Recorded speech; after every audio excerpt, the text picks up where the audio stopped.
Mano a Mano. Bueno, y a raíz de la situación que atraviesa el país, el presidente Piñera decidió suspender las cumbres de APEC y COP25.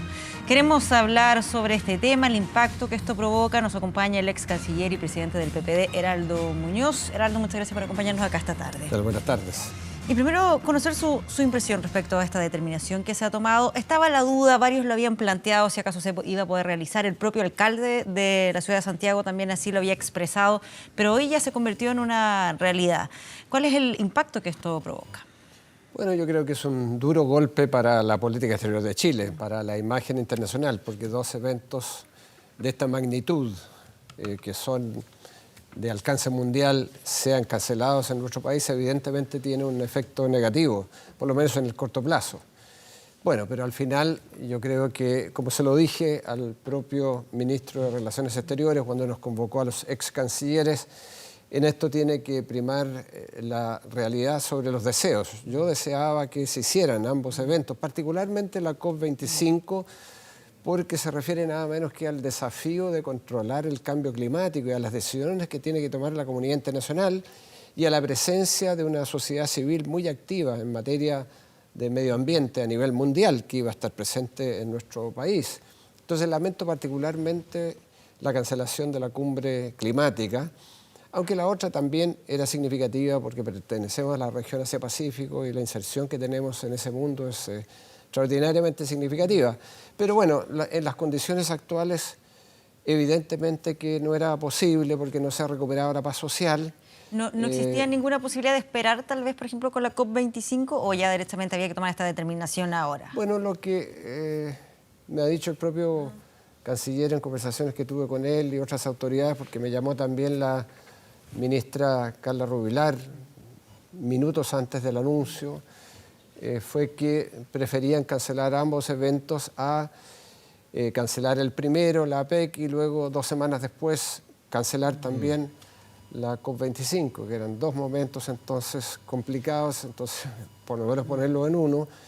Y también no había ninguna seguridad que el metro, que era absolutamente fundamental para llegar a Cerrillos, donde se iba a realizar el evento de la COP25, pudiera estar funcionando. Y evidentemente para 20.000 personas que iban a estar presentes, claro, los jefes de delegación y algunas altas autoridades podían movilizarse por vehículos, pero la mayoría de los delegados de la prensa, de la sociedad civil internacional, se iba a tener que movilizar en el metro. Por lo tanto, las condiciones materiales no estaban presentes y yo lamento eso por Chile, pero por otra parte, si eso significa que nos vamos a focalizar en los desafíos sociales, en los cambios profundos que necesitamos, en abrir un diálogo sobre una nueva constitución, bueno, de repente el efecto negativo en la imagen internacional puede darse vuelta y podemos terminar con un país más justo, más igualitario, con una nueva constitución, y eso puede fortalecer la imagen del país que siempre ha sido de un país creíble, de un país que contribuye a la comunidad internacional, de un país respetado, y que este momento de pesar que estamos experimentando pueda quedar atrás. Pero en lo inmediato, claro, yo creo que entristece y, por cierto, va a afectar a muchas pequeñas y medianas empresas que estaban vinculadas a la hotelería, al transporte, a la alimentación, etc. Usted se movió durante muchos años en el mundo diplomático, como embajador, como canciller. A ver, una APEC, en el fondo, derechamente, ¿significa que nuestro país, más allá, obviamente que hay aquí un tema de seguridad nacional, pero en el ámbito económico, ¿significa que nuestro país pierde muchos negocios o eso sencillamente es una reunión más bien diplomática? ¿Se cerrarán cosas tan importantes o pueden haber otras instancias donde eso mismo también se pueda concluir? Bueno, sabíamos de la posibilidad que en Chile se firmase una suerte de tregua comercial entre Estados Unidos y China. Pero en el caso digo de Chile en particular, de algún negocio de Chile en particular, ¿o eso no es tan...? No, en estas reuniones no se cierran negocios, más bien se establecen contactos, se resuelven problemas en bilaterales, se crea un ambiente que es siempre favorable al anfitrión particularmente porque hay visibilidad internacional. Pero los detalles se van discutiendo previamente. Claro, se pueden mandar mensajes que le interesan al país porque uno está en la vitrina internacional. Bueno, ahora estamos en la vitrina internacional, pero por las protestas, y yo diría por las protestas pacíficas que no hablan mal de Chile, por el contrario, yo creo que hablan bien en el sentido de una movilización pacífica inmensa como la que vivimos el día viernes pasado, y si eso se canaliza a cambios efectivos, cambios reales, a un pacto social, con una nueva constitución, creo que vamos a estar en mejor pie para enfrentar el futuro y la comunidad internacional. Pero en lo inmediato, evidentemente que el cancelar esto tiene efectos, pero... ¿Y se puede reubicar en algún lugar una PEC? Grandes negocios, no es eso lo que estas reuniones... Quizás la COP25 era la posibilidad de avanzar a compromisos más ambiciosos para atacar el cambio climático. De hecho, el tema medioambiental, hasta antes de esta crisis, había estado muy presente en la discusión, en el debate. Así es. De hecho, estábamos muchos involucrados en esto porque la sociedad civil, habían varias cumbres paralelas o de la sociedad civil propiamente tal. Yo mismo debo contarles que había sido invitado a este componente de océanos porque se quería que esta COP fuera una COP azul, que tuviera un componente fuerte de océanos, y el gobierno me había invitado a participar en un componente que iba a ser de océanos. De modo que, claro, yo creo que particularmente la suspensión de la COP o la cancelación de la COP, no sabemos dónde irá a estar, tiene un efecto negativo. Yo creo que entristece particularmente la COP, iría a la sociedad civil internacional que se había movilizado para que esta fuera una COP que avanzara hacia el desafío del cambio climático. Es una ¿Y usted cree que es posible que esta COP y esta PEC se puedan mover a otros países o ya muy tarde, sobre todo en el caso de la PEC? En el caso de la PEC estamos a 2 semanas. Tiene que ser un país de los países desarrollados, que pertenecen, de las economías que pertenecen a la PEC, que pueda asumir esto en 2 semanas.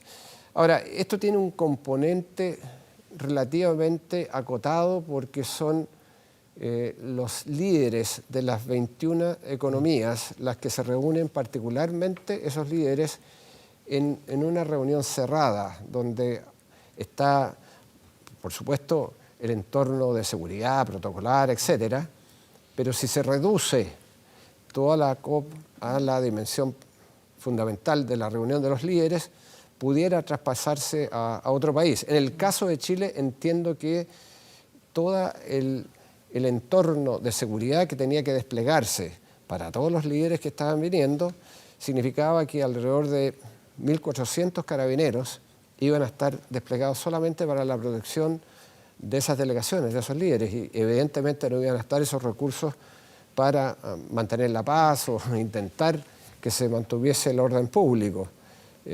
Ahora, hay otra consideración. Ayer ya habíamos tenido una señal indicativa, que ¿Putin? Era la cancelación de Putin, de su presencia. Entonces también yo creo que el gobierno tiene que haber pensado, es mejor cancelar a que tengamos... A que se nos empiecen a bajar los invitados. 3, claro, cancelaciones una tras otra, lo que vaya haciendo entonces que en la práctica se cancela la COP, pero por la vía de la decisión de que los participantes principales no vienen. De modo que hacerlos es haberlo cancelado, la PEC y la COP. Bueno, evidentemente a quienes hemos estado particularmente en el mundo de la política exterior, bueno, nos entristece de alguna manera. Creo que a la comunidad internacional también, pero por otra parte creo que hubiera sido un poco inexplicable para la ciudadanía el estar destinando recursos a 2 cumbres importantes cuando hay tantas prioridades sociales donde esos recursos pueden colocarse. No van a resolver los grandes problemas que tenemos, pero en términos simbólicos sería mejor colocar esos recursos para las prioridades que tenemos hoy día, controlar el precio de los medicamentos, por ejemplo. Usted mencionaba ahí que esto podría abrir el escenario, derechamente, de poder focalizarse en discutir los cambios sociales. Así es. ¿Usted percibe que efectivamente se esté avanzando en el diálogo hacia discutir realmente esos cambios sociales, o más bien se está entrampando todo en las discusiones políticas? ¿Cuánto puede incidir las acusaciones constitucionales que también se están anunciando? Bueno, yo creo que si somos capaces de avanzar, por ejemplo, a la discusión de una nueva constitución, si la invitación que ha hecho el ministro del Interior con el nuevo comité político, incluyendo al ministro de Hacienda, a los presidentes de los partidos políticos de oposición que hemos sido invitados a la moneda y que ahí hay una discusión clara, profunda de avanzar hacia cambios significativos, estructurales, creo que valdrá la pena y podemos estar en una dirección positiva. No solo tiene que ser un diálogo con los partidos políticos, tiene que ser también con los alcaldes, que más o menos piensan lo mismo en realidad en sus declaraciones escritas que han hecho a lo que los dirigentes partidarios están diciendo, pero esto no puede ser percibido como los partidos políticos se ponen de acuerdo con el gobierno, porque también está la sociedad civil, también están los organismos que quieren expresarse, están los cabildos. Entonces, todo esto se tiene que expresar, a mi juicio, y luego canalizarse por la institucionalidad que tenemos. Es decir, tiene que terminar en el Congreso Nacional, en leyes concretas que reflejen... ¿Y la reforma constitucional? Acuerdos. Y, evidentemente... Porque el presidente hoy día ya se abrió, por ejemplo, hoy día en la tarde ya habló de que él no se cerraba nada. Él derechamente incluso a reformas estructurales, puntualmente le preguntaban por la reforma constitucional a su juicio, pero él no mencionó, no dio detalles. Conversamos hace un rato y hemos conversado en otras instancias con parlamentarios más del sector oficialista que dicen, ok, sí, nos abrimos, pero siempre desde el Congreso, no una asamblea constituyente. Bueno, yo creo que todo es conversable si hay una apertura a una nueva constitución. Yo prefiero una asamblea constituyente porque no tiene por qué ser algo desestabilizador. Ha ocurrido en Islandia, en Portugal, en Colombia, en tantos lugares, y puedo hacer una lista larga, y no ha significado inestabilidad, sino que es un mecanismo que yo creo que tiene que considerarse. Hay distintas modalidades de asamblea constituyente, además. Por ejemplo, el que propuso la expresidenta Bachelet, este proceso constituyente que al final era un insumo para el tratamiento del tema en el Congreso. Exactamente. Bueno, y hay cabildos, algunos proponen, bueno, ¿por qué no usamos como base a los concejales de cada municipio, que sean un instrumento fundamental de las ideas y contenidos de la nueva Constitución? De modo que yo esperaría una actitud de apertura.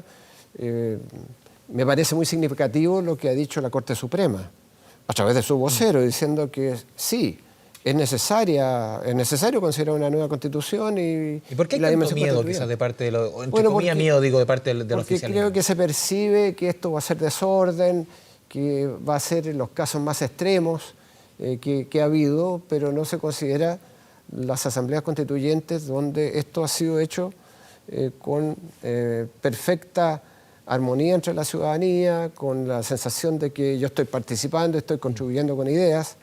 De modo que, además creo que es absolutamente necesario porque las dos cosas van de la mano, es decir, pacto social con reformas profundas y cambio constitucional porque esta Constitución no tiene derechos consagrados de una manera que permita que eso sea armónico con los cambios sociales que son necesarios. Un solo ejemplo. Cuando se votó la ley del CERNAC, para darle una para robustecer al CERNAC, para darle dientes, como se decía. Dientes, como se dijo. Bueno, se aprobó eso, resulta que terminó el Tribunal Constitucional y el Tribunal Constitucional dijo que no porque era inconstitucional. Entonces, hay, como eso, muchos otros ejemplos donde si no tenemos una Constitución acorde con los cambios sociales que se quieren, francamente no va a haber la armonía que necesitamos. Por lo tanto, por eso es que es necesario quizás hacer una pedagogía del por qué se quiere el cambio constitucional, porque algunos pueden pensar, bueno, ya los políticos están hablando de una nueva Constitución cuando tenemos la necesidad de controlar el precio de los remedios, o que suba de manera significativa la pensión de las mujeres, que son discriminadas en el actual sistema de pensiones y avanzar hacia un sistema mixto, o subir el sueldo mínimo, o rebajar las dietas de los parlamentarios y de los altos sueldos de la administración pública. Entonces, yo creo que hay que tratar de conectar vía pedagogía que la Constitución no es una cuestión abstracta, sino que tiene que ver derechamente con los derechos sociales que quisiéramos ver consagrados en un gran acuerdo, un gran pacto nacional, un pacto social. Y las acusaciones constitucionales que yo mencionaba, la que hoy se ingresó para el exministro Chadwick o una eventual contra el presidente Sebastián Piñera, ¿son acusaciones necesarias o más bien distraen de este tipo de debates? No, yo creo que una acusación contra el presidente de la República no solo distrae, sino que francamente a mí me parece que no corresponde porque quienes son elegidos para un periodo de 4 años deben terminar su periodo. Así es la democracia, esas son las reglas del juego. Y si bien es cierto que hay fundamentos para una acusación constitucional Yo creo que eso sería ir en contra de las prioridades que tenemos. Si queremos derrotar al presidente de la República, hay que derrotarlo en las presidenciales que vienen más adelante, a él y a lo que él representa, pero hacerlo con las reglas del juego de la democracia. Entonces a mí me parecería inconducente una acusación constitucional contra el presidente de la República. En mi opinión, en mi partido tenemos distintas opiniones. Yo creo que la mayoría no está por ir en una acusación constitucional. Si bien es cierto, hay algunos parlamentarios que tienen el derecho a pensar que sí. Los partidos políticos no podemos mandar a los parlamentarios, no hay órdenes de partido, pero creo que es un tema muy debatible. Distinto es la acusación constitucional contra el exministro Chadwick, porque ahí hubo una responsabilidad directa y él además manifestó que no tenía responsabilidad política. Francamente, ¿a quién tiene la responsabilidad de la seguridad pública que diga que no tiene responsabilidades? De modo que eso me parece algo distinto y diferenciable de la acusación constitucional del presidente de la República. No creo que ese es el camino.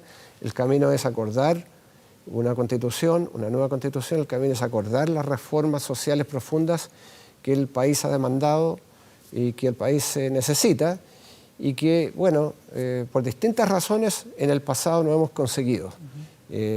Por responsabilidades propias, y lo digo, responsabilidades de la oposición, pero también de responsabilidades de quienes están en el gobierno. Y por eso que espero que el presidente haya escuchado a la gente, que se ha manifestado y que pueda responder su gobierno ahora con un nuevo gabinete de manera responsable a las demandas que están siendo hechas por la ciudadanía. Heraldo Muñoz, presidente del PPD, muchas gracias por esta conversación mano a mano con Canal 24 Horas. Muchas gracias a ustedes. Gracias por acompañarnos.